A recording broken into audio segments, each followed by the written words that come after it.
सह्याद्रीत उगम पावणारी जयगड नदी अरबी समुद्रामध्ये जिथे विसर्जित होते तिथला जैवसंपन्न प्रदेश म्हणजे जयगड खाडी. दाभोळच्या खाडीनंतर महाराष्ट्रातील सर्वात मोठी खाडी म्हणून जयगड खाडीला ओळखलं जातं. ही खाडी जेवढी ऐतिहासिक, सांस्कृतिक आणि औद्योगिकदृष्ट्या महत्त्वाची आहे तेवढीच किंवा अधिक पटीनं जैविकदृष्ट्या समृद्ध आहे. राज्याला किनारी परिसंस्थेच्या जैवविविधतेचं वरदान मिळालंय. याच परिसंस्थेमधील एक परिसंस्था म्हणजे खाडी प्रदेश. या खाड्यांमुळे अरबी समुद्रात विसर्जित होणारं विशाल नदी क्षेत्र तयार झालंय. की आपली जयगड खाडी जी जिचा इतिहासमध्ये पहिलं इतिहासमध्ये नाव आहे शास्त्री नदी म्हणून ओळखलं जाते. आता सध्या जयगड खाडीमध्ये ओळख जास्त झाली लोकांना. ही शास्त्री जयगड खाडीतली जी जयगड खाडी जाऊन सरळ आपल्या अरबी समुद्राला जाऊन भेट होते पाणी त्याचा. आणि आपल्या जयगड खाडीमध्ये संरक्षण बंदर म्हणून एक मानले जाते जयगड खाडी. मान्सूनमध्ये भरपूर बोटी इथे येतात आश्रयाला. जेव्हा भरपूर हजारों बोटी येतात, गुजराती, मुंबईचे, करंजवाले सर्व येतात इथे आणि आश्रय घेतात. जयगड खाडीचं विशाल क्षेत्र हे जयगड आणि बाव नदीच्या संगमामुळे निर्माण झालंय. खाडी क्षेत्रातील गावांमधील उपजीविकेचं मुख्य साधन आहे मासेमारी. पारंपरिक मासेमारीपासून यांत्रिक बोटीच्या सहाय्याने देखील या खाडीत मासे पकडले जातात. दाभोळच्या खाडीसारखेच अतिशय जुने कांदळवनांचं जंगल जयगड खाडीत पाहायला मिळतं. साधारण खाडी प्रवाहाच्या वरच्या दिशेने सुमारे 25 किलोमीटर पर्यंत कांदळवनाचं जंगल पसरलंय. या खाडीत कांदळवनाच्या 14 प्रजाती सापडतात. खाडीत कांदळवनांची छोटी छोटी बेटं देखील पाहायला मिळतात. या खाडीचं वैशिष्ट्य म्हणजे या खाडीमध्ये अतिशय घनदाटसं आपण म्हणू कांदळवन, रायझोफोरा वगैरे जे वनस्पती आपण म्हणतो, मॅनग्रोव्ह म्हणतो, त्यांचं घनदाट जंगल आहे. जंगल असं म्हणता येईल कारण ते संरक्षित आहे. सुमारे 522 एकरचा एरिया त्यांनी इथे जवळच व्यापलेला आहे. तशी आणि किनारपट्टीवर थोडे थोडे पुंजके आहेत, मध्ये थोडी बेटं आहेत कांदळवनाची. आणि त्याचा आम्हाला एवढा फायदा झाला आहे की खाडीमध्ये ह्या जे मासे असतात, कोळंबी असते किंवा खेकडे, असे ते अंडी घालण्यासाठी वगैरे त्या भागात येतात. आणि त्यामुळे प्रचंड अशी मोठी उपजीविका ह्या कांदळवनामुळे आता संरक्षित आहे आणि सुरक्षित आहे.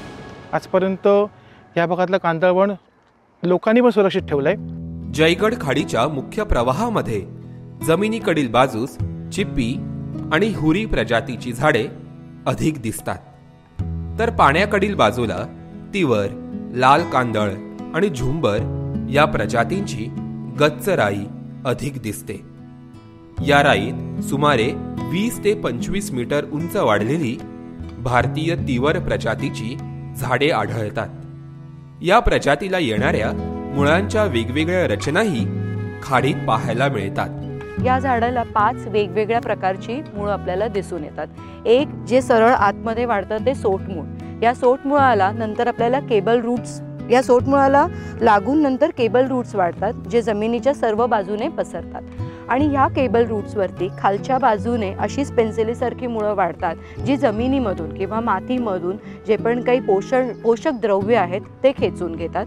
आणि वरच्या दिशेने ही श्वसन मुळं दिसून येतात. या व्यतिरिक्त त्या झाडाला व्यवस्थित आधार मिळावा म्हणून आपल्याला आधारमुळं सुद्धा या झाडावरती दिसून येतात.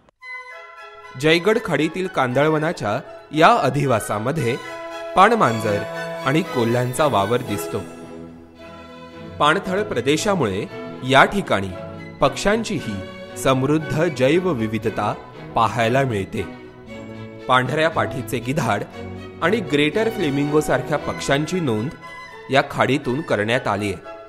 मात्र या खाडीत सर्वात लक्षवेधी अधिवास आहे तो म्हणजे पांढऱ्या पोटाच्या समुद्री गरुडाचा. जांभारी गावानजीक खाडीच्या प्रवाहात कांदळवनांच्या 8-10 झाडांनी तयार झालेलं छोटं बेट आहे. या बेटामधील भारतीय तिवराच्या उंच झाडावर समुद्री गरुडाचं जुनं घरटं आहे. अंदाजे 8 ते 10 वर्ष जुनं असलेलं हे घरटं अजूनही या पक्षाकडून वापरलं जातं. सर्वसाधारणपणे हा पक्षी सुरू किंवा आंब्यासारख्या मोठ्या झाडावर घरटं तयार करतो. त्यामुळे जयगड खाडीतील कांदळवनाच्या झाडावरील समुद्री गरुडाचं हे घरटं एक वेगळी नोंद आहे. ह्या ज्या काही थोड्याफार साईट्स ज्या शिल्लक आहेत की जिथे मोठ्या प्रमाणात जैवविविधता उपलब्ध आहे किंवा तिथला हॅबिटॅट अतिशय चांगल्या प्रमाणात उपलब्ध आहे, हे वाचवण्याच्या एक तर 2 किंवा 3 मुख्य कारणं आहेत. एक तर ज्या पद्धतीने आपलं क्लायमेट बदलतंय आणि समुद्राची पातळी वाढते आहे, त्या दृष्टीने असे डेन्स मॅनग्रोव्ह जे हॅबिटेशनला लागून आहेत त्याचं असणं अतिशय महत्त्वाचं आहे. दुसरं असं आहे की सी लेवल राईजमुळे जे कोस्टल इनंडेशन होतं तर ते थोपवण्याचं एक फार महत्त्वाचं काम ही मॅनग्रोव्ह करते, कारण it act as a buffer between sea and land. Jaigad खाडीचा प्रदेश हा सागरी जीवांच्या विविधतेने देखील समृद्ध आहे. या खाडीमध्ये पश्चिम किनारपट्टीवर दुर्मिळ असलेल्या डॉल्फिनमधील कॉमन डॉल्फिन प्रजातीचीही नोंद झाली आहे. खाडीच्या मुखाजवळ असणाऱ्या तवसाळ किनाऱ्यावर ऑलिव्ह रिडले प्रजातीची समुद्री कासवं अंडी घालण्यासाठी येतात. त्यामुळे या ठिकाणी सागरी कासव संवर्धनाचं काम केलं जातं. गेल्या 4 वर्षापासून मी हे कासव मित्र म्हणून काम पाहतोय आणि 4 वर्षात एक साधारणतः 20 ते 30 घरटे आपल्या इथे मिळालेली आहेत. ती व्यवस्थित अगदी सुरक्षित केलेली आहेत. त्या घरट्यातून निघणारे पिल्लं हे समुद्राच्या पाण्यात सुरक्षितरित्या सोडली जातात. औद्योगिक प्रकल्पांमुळे जयगड खाडीतील मासेमारीवर परिणाम पडला आहेच. खाडीत बांधले जाणारे छोटे खार बंधारे आणि प्रस्तावित छोटी बंदरं भविष्यात येथील कांदळवनाच्या ऱ्हासाची कारक ठरणार आहेत.